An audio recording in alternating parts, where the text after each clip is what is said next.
Well, hello everybody, it's Dr. Carmen Bryan and this is Car Chronicles. How is everybody doing? Thank you so much for tuning in. Here I am. You guys ready? Let's do this. So my mother had an awesome program yesterday, which is Tuesday. I don't know when you're going to get this video. Please tune in. It's 7:45 Pacific Standard Time on Clubhouse.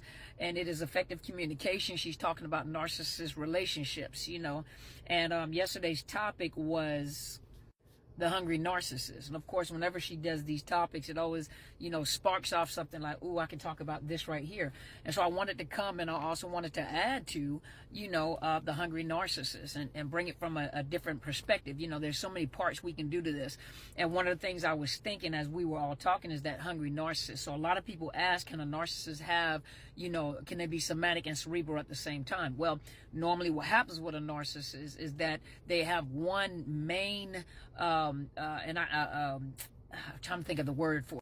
They have one main type that they will function under, a dominant type that they will function under. Not saying that they don't fluctuate back and forth between the types. For example, you could have a narcissist that has grown up and developed narcissistic personality disorder, but they were very cerebral. So very cerebral, very intellectual type individuals. They could have also been the ugly duckling at the time, or they had not grown into their looks at that time. But, their thing was they were learning the cerebral side. They were very intellectual. They were very manipulative, growing up, and cerebral may have been that main type that they had. And then all of a sudden one day they wake up and they're a swan. They turn from an ugly duckling to a swan, and they find out they have looks, and they find out that they can pull more people, or they can attract more people with their looks and their charm. And then they begin to operate in that somatic.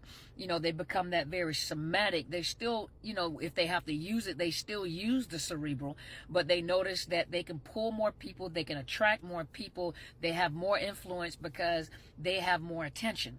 So now they thrive off of that attention. They thrive off of, what they can pretend to be, how people look at them. So they become very, very strong in that somatic, type of narcissism that they are, a narcissist that they are. Now, what happens, though, is as they begin to age, many of you know that those that are somatic narcissists are always focused on their looks. That's what somatic means. Soma, it means body, image, body.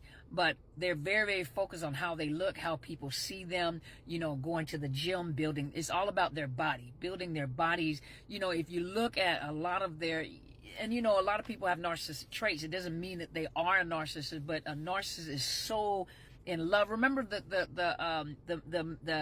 the Greek mythology about Narcissus. He fell in love with his image in the stream. He was cursed, and he fell in love. He ended up dying, staring at himself, and no one else mattered. He was so infatuated with himself. He fell in love with his image. And a narcissist is so in love with their image, it doesn't matter what you think. They think that they're the most beautiful person in the whole world, and that, that they're better and greater than anybody else. That's what grandiosity, that grandiose thinking. I'm better than anybody else in this world. There is no one better than me. And that's how those somatic narcissists see themselves. Even the cerebral, they think they're more intellectual than anybody else. They're very special. But oftentimes what happens is as that, and it's not oftentimes, as a narcissist, a somatic narcissist, as they begin to age, they can't keep up with their image anymore. They begin to age, skin begins to droop. They've got so many fillers in their face, they look like a pie face. Their looks start disintegrating. They're getting older, their hairline recedes. They may get hair in whatever the hair injection is, the hair plugs, whatever it is. The women, they're saggy breasts, they have large breasts, they have BBLs that don't fit their legs. You guys know how it goes. And they begin to take upon this horrible look. Or those that may not have the money to maintain their looks, and they're not that attractive anymore. They begin to age. They can't pull the supply that they need they become very hungry, very thirsty, and they cannot pull the supply like they used to. Now, the ones that may have started off as cerebral may switch over to cerebral. Now, a somatic narcissist that may have started off cerebral, they do go back and forth. Now, their main thing may be, somatic, but they can fit in with a cerebral crowd. Now, but if they start losing their looks, and they remember Shrek, where Donkey and Puss in Boots switched, and Donkey was fluttering his eyes like Puss in Boots used to do, and people were like, shoot him. That's how a narcissist becomes. They still think that they're attractive, and they still think that people are attracted to them, but they can't pull supply. They don't have the charm and the looks. They become very bitter and angry, and a lot of them will switch over to the not the somatic, but the cerebral. They switch back over to the cerebral, but when they're accustomed to getting attention like that, it's hard for them to let go of the fact that they don't look the way that they look. You got them old men in the club wearing skinny jeans, and they got pot bellies. You got them older women coming into the club, and they're trying to dress like the younger women, and they don't fit. You're looking like, go home, Nana Pie. Go home.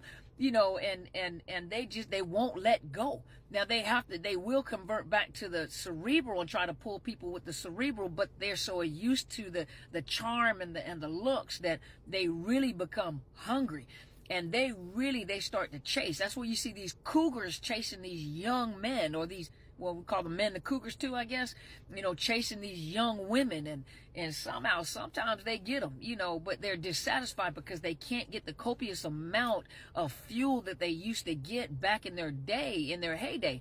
And some of you can look at their pictures and you're thinking like, this person, you could have peeled them off of a magazine. You're looking at these men with the 6-pack, 12-pack, whatever, and now they're walking around with an 8-ounce or a keg.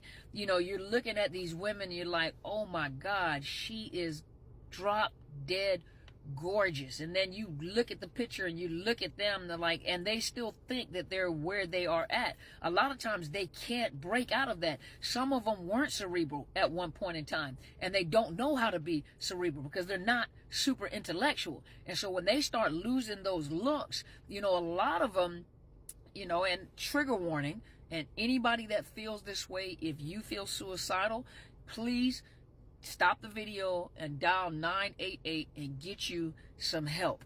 There is help out there. Go to the emergency room, call a crisis hotline. But some of them do become suicidal because they cannot get the fuel. They have built themselves up to copious amounts of fuel. And remember, the more fuel they get from the supplies, different sources of supplies, the more fuel they need to keep themselves going. And when they hit that wall, and some of them that were not ever cerebral, when they hit that wall and the somatic is not working for them anymore, their looks and their charms is not working, then they, instead of looking like Puss in Boots with the pretty, beautiful little eyes, they look like Donkey, or look like Shrek, or is it Fiona, or look like Fiona, and they don't see themselves like that. They still see themselves as being beautiful, but they cannot get that fuel. A lot of them, that anxiety, that depression, the SI, they need a lot of help, but they can't get the help because they need the fuel, and they can't get the fuel. They become hungry. They become desperate. And that's why some of you looking like they didn't look like this at one time. They're bitter, they're angry, and the older they get, the worse they get, and the uglier they get. And then you wonder like, man, they used to have the most handsomest. They used to have the most prettiest. And now they're settling for the least, the bottom of the barrel. They're whatever, and you're looking at them as like, this is not even, and they pick whoever they can get supply from, and it's not even their match. And then the person that they're with, you can tell that this person is struggling, mentally struggling. It's almost like you were the hunter that went out and picked out the gazelle with the broken leg. You got this gazelle with the broken leg, one leg longer than the other, one tooth bigger than the other, and this is what you connected with because that's all that you can get. That's all that you were able to get. And these are these hungry narcissists that are desperate to get supply, to get fuel. They need fuel. It's like they're losing oxygen. And it's almost like they're walking around on an oxygen tank. They have an oxygen tank because they cannot get enough fuel to satisfy that craving. And so those of you that don't understand, a narcissist has to have fuel. It's not the supply that they're addicted to, it's the fuel that they need, like an injection, like a person that has diabetes that has to have that daily injection. They're insulin dependent. And so they have to have that injection. A narcissist is the exact same way. They have to have fuel. And if they don't get fuel, especially when they built themselves up to have copious amounts of fuel, these narcissists will off themselves. They will unalive themselves. Join me for my conference, Overcoming Narcissist Abuse. Ticket